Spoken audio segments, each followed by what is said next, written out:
الله الرحمن الرحيم. الحمد لله رب العالمين، والصلاة والسلام على سيد الأنبياء والمرسلين وعلى آله وأصحابه أجمعين. أما بعد، فأعوذ بالله من الشيطان الرجيم. بسم الله الرحمن الرحيم. إنما يخشى الله من عباده العلماء إن الله عزيز غفور. وقال الله تعالى: إن الذين قالوا ربنا الله ثم استقاموا تتنزل عليهم الملائكة.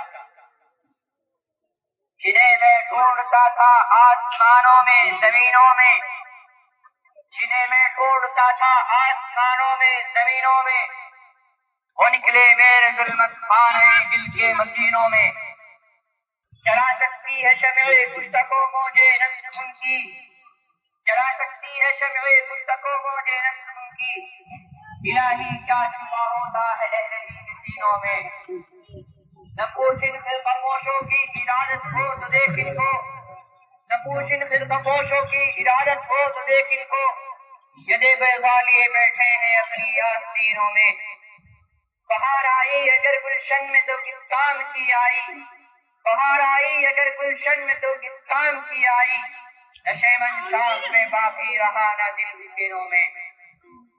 محترم حضرات اور صدر جلسہ، آج میں ان یاران باصفا، شہیدان عشق و وفا، وارثان بلاد اور سرافیل آزادی کی تذکرے کی سعادت حاصل کر رہا ہوں، جن کا قلب و جگر اسلام کی عظمت سے معمور تھا، جن کے چہرے پر عزم و استقلال کی کرنے جلوہ فغن تھی، جن کا دل جذبہ جہاد سے سرشار تھا، جنہوں نے اپنی پوری زندگی اسلام کی سربلندی اور اعلاء کلمت اللہ کے لیے وقف کر دی، جن کی تاریخ ہے، جن کی داستان ہے، جنہوں نے ہر دور میں اسلام کی آبیاری کی ہے اور چمنستان اسلام کی طرف بڑھنے والی ہر باد قوم کی راہ میں دیوار آخری بن کر قائل ہو گئے ہیں۔ حضرات، اس چمنستان عالم کا پکا پکا اور ٹوٹا موٹا اس بات پر شاہد ہے کہ یہ طبقہ ان اصحاب فکر و نظر اور وارثان قلب و جگر کا طبقہ ہے، جنہوں نے تاریخ کے ہنڈان چھوڑ پر اس امت کی رہنمائی اور دستگیری فرمائی ہے۔ یہ قافلہ ان یاران باصفا، شہیدان عشق و وفا کا قافلہ ہے، جنہوں نے ہر دور میں باطل کا مقابلہ کیا ہے۔ جب بھی باطل نے حق کو چیلنج کیا تو انہوں نے اس کے چیلنج کو قبول کیا اور سربقت میدان میں آ نکلے ہیں اور جم کر پوری بے خوبی سے باطل کا مقابلہ کیا ہے۔ انہوں نے جانے تو دے دی مگر باطل کو کبھی پیٹ نہ دکھائی، انہوں نے سر تو کٹا دیا مگر پرچم اسلام کو چلنے کو نہیں ہونے دیا۔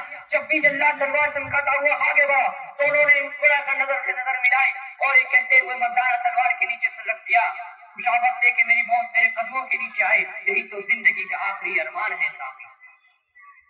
فرق یہ کہ انہوں نے ہر بات پر باطل کا مقابلہ کیا اور ہر طرح سے مقابلہ کیا۔ ضرورت پڑی تو گولی چلائی، ضرورت پڑی تو تلوار چلائی، تلوار پھینکی قلم اٹھا لیا، ضرورت پڑی تو ریشوں والا روائیوں سے طوفان تند تیز شرکت و بے باک کا کام لیا، ضرورت پڑی تو قوم کے ننھے ننھے نونہالوں کی تربیت کو اصلاح فرما کر انہیں باطل کے لیے دیوار آہنی اور فولادی لشکر بنا دیا۔ آج میں انہیں جالوں اور سرفروشان خیر الحرام کی تھوڑی سی تاریخ اور ادنا سی جھلک دکھانا چاہتا ہوں کہ انہوں نے جنگ آزادی میں کیا کارنامہ انجام دیا اور ان کا کیا مقام و مرتبہ رہا۔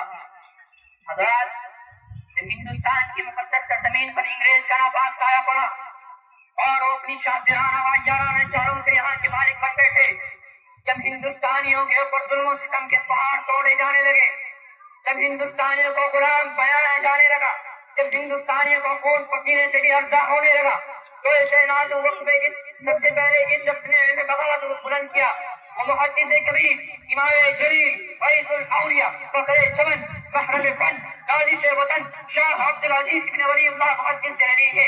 یہی مرد مجاہد درویش خدا ہے جس نے وقت سے بہت پہلے مسلمانوں کے نسل العی کا اعلان فرما دیا تھا، جہاں تک دوسروں کو پہنچنے کے لیے ابھی تک برسوں کا انتظار کرنا تھا۔ حضرات، شاہ عبد العزیز کا فتویٰ کیا تھا؟ گویا ایک مرکب ہوا تھی جو دشمنوں کے نظر تمنا پہ گر پڑی، انگریزوں کی نیندیں حرام ہو گئی، جگہ جگہ آزادی کے شعلے پھڑکنے لگے، جگہ جگہ آزادی کے پرچم لہرانے لگے، سینوں میں ولولے مچنے لگے، حوصلوں نے انگڑائیاں لینا شروع کر دی۔ مسجد درس پر بیٹھ کر قرآن و حدیث کا درس دینے والے علماء کرام، خانقاہوں میں بیٹھ کر اپنے خونی جگر سے شمع اسلام روشن کرنے والے مشائخ اعظام اپنے مدرسوں اور خانقاہوں کو چھوڑ کر میدان میں آ گئے اور والوں کے خلاف محاذ بنا کر منزل کی جانب بہتر و سامانی کے عالم میں نکل پڑے اور میں کہلائی شرح سانجیاں نبے منزل مگر اور رواتے گئے کارواں بنتا گیا کہ مصطاف بن گئے. میری چند باتوں پر اپنی تقریر ختم کرتا ہوں. وآخر دعوانا الحمد للہ رب العالمین.